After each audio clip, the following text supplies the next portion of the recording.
So the baseball season is underway, and just 7 more months until it's over. Reason number 1. These baseball players are paid too much fucking money. It's unbelievable. All they fucking do is stand on grass and sit in a dugout.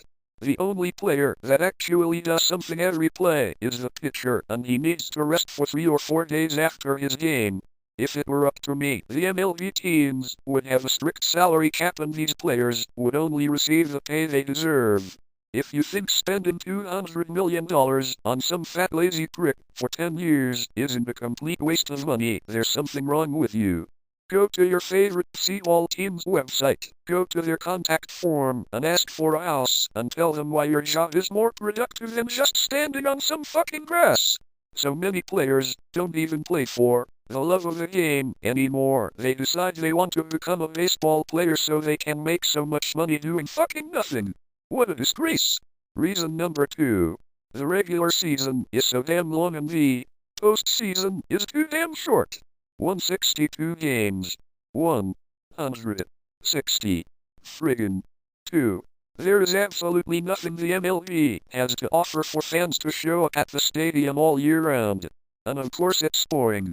And no matter how long you've been playing, no matter how much your team is winning, you could still miss the playoffs because the only teams that make it are the division leaders and the wild card.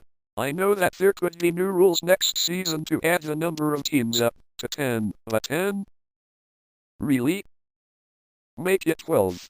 Yeah, make it 12, cut the season in half, get a salary cap and give those lazy sons of bitches pay cuts, pay them lower than basketball and football players, and save some money, or in fact, use it all to save the economy. Number 3. I hardly know any of these players. I remember back when the MLB was worth watching, you had big names like Chuck Knobloch, the Alomars, Tony Gwynn, Cal Ripken, and Ken Griffey Jr. Who is there now? Albert Pujols and CC Sabathia. That's about it. The only time when someone like ESPN bothers to talk about a certain baseball player is either A, he's a Yankee, B, he's a whiny little bitch, or C, if their team is playing good. Number 4. Too many steroid players ruined the game. You got Barry Bonds, you got Gerard, Richard Ramirez, Mark McGwire, all injected chemicals in their bodies. For what? To break some fucking home run record? If you fail a drug test for pitchball, there shouldn't be a 3-strike policy. No 50 or 100 game suspensions, you should be one and done from the game. Your records should be wiped, and that's another problem that idiot Seeley isn't going to erase those players from the records. So instead of those hard-working guys from the past, Roger Maris and Hank Aaron as the home run kings, you have these roid freaks who cheated. Pathetic. This leads to my next point. 5. Baseball has the most overrated record in sports, the home run record. The media never found Ray Allen's career 3-point record that important or any of the records Brett Favre broke as much as I was so sick of that man. Who cares about the all-time home run record? It was never meant to be broken for decades, and now all of a sudden you got 4 or 5 guys all at once in the running of being the all-time home run king, and all of them have been questioned for using drugs. That boy MLB. 6. The so-called web gems. The so-called spectacular plays are supposed to be on highlight reels.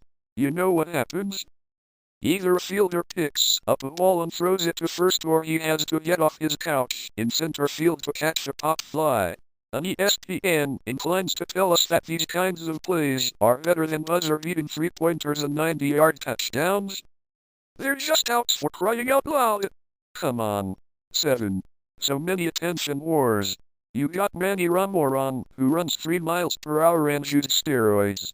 He also makes ridiculous blooper plays and does some theatrics on the field and in the dugout. ESPN used to be all up on this guy's dick. I wish they didn't, because he had done nothing useful before going to the Red Sox. Who else? Oh. Ozzie Guillen is a fucking buffoon of a man who should have no business rearing his fat head on TV every week. I have no interest on what in the world he has to say, and MLB must be very nice to him to get him to manage a team for several years. Resilient number 8. For that matter, what do managers even do? How are they the same as coaches for football teams or coaches for basketball teams? All they do is sit in a dugout and get ejected. Anybody has the common sense to substitute a pitcher if he sucks. Anybody has the common sense on how to field and hit a ball. And for people to think that the hardest thing to do in sports is hit a baseball, never seen a game of football or basketball or hockey or golf or tennis or soccer. As I said before, the pitcher is the only person that does something on every play of a game. I recommend these baseball players try sports with real activities such as running up and down a court or getting hit and tackled every play. Hell, in tennis you got these athletes that run across a court for 4 or 5 hours. Hell, there's even tons of women that do that. They deserve to get paid more, not baseball players. Golf. I play golf and it's such a difficult sport to master. I like to see these baseball players try playing these sports. I bet they won't even last one play on the gridiron. They'll get speared by a linebacker and won't get up. That's how uncoordinated they are. I bet even ballet dancers take bigger hits than they would. And the last reason and the most obvious reason, the New York Yankees.